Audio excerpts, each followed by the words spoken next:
水培概论。营养液管理。使用营养培养基种植植物。保护和可持续性是水培生长的重要组成部分。水培营养液在循环系统中循环使用，并可以在盆栽或草坪等其他花园区域重复使用。多种类型的生长培养基可以在水培系统中进行消毒和重复使用。惰性介质，如椰子壳、珍珠岩和生长石的设计具有出色的吸水性和空气循环性，因此也可以在盆栽植物或土壤花园中重复使用。在水耕溶液中使用的化合物及其用途。A. 钾和氮 B. 磷酸铵 C. 镁 D. 硼酸 E. 氯气 F. 钠 G. EDTA 乙二胺四乙酸。 A. 钾和氮。它是钾和氮的两种重要营养素，主要营养素的来源必须将这些元素添加到土壤中才能实现健康生长。B. 磷酸铵。建议在生长期开始时使用，因为磷的供应对于根系的建立至关重要。C. 镁。它以硫酸盐形式加入，它位于叶绿素分子的中心。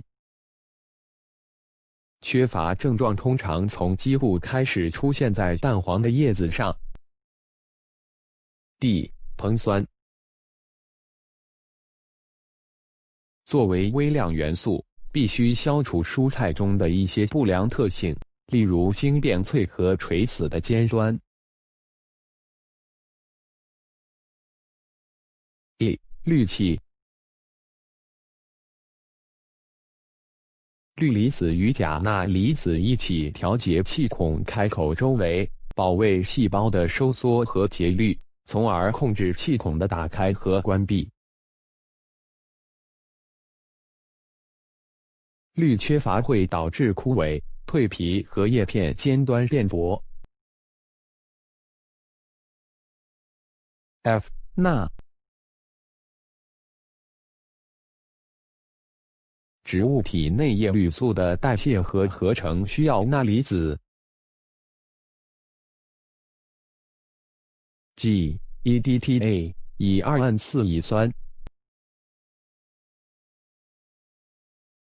EDTA 是植物生长所必需的，因为它与金属，例如铜、铁、锌等，形成耦合配体，这有助于植物更好地吸收这些养分。营养液管理技术。封闭系统的主要缺点是营养管理困难。A. 加水。加水、pH 和电导率 AC 控制都是自动的。pH 值是底物酸度的量度，并控制矿物质养分的利用率。而 EC 给出了营养成分的估计值。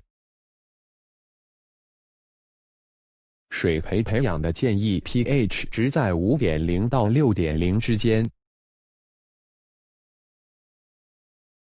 EC 含量应为 1.5 到3 ds/m 的负一次方。B. 浮球阀。储水箱的补水通常是通过浮球阀自动完成的，也就是水箱水位保持着稳定。在这里，水和养分都被摄入，但是只有水被替换了。因此 ，AC 将下降，直到通过添加营养液使槽中溶液达到强度为止。定期检查 EC， 并以手动向槽中添加营养，来将其调整到所需值。如果需要，可通过添加酸、稀硫酸以降低 pH 值，或添加碱、稀氢氧化钠 （NaOH） 溶液以提高 pH， 来调节 pH 值。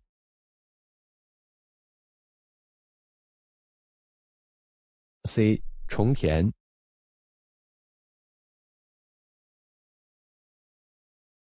储水槽部分或全部耗尽，然后通过添加水或营养液重新填充。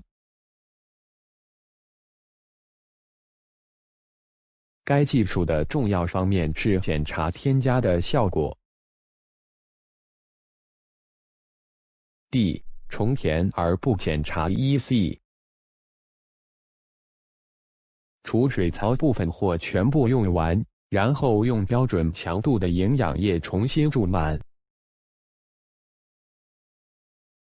但是，不检查或调整系统中生成的 EC， 此技术可能导致灾难。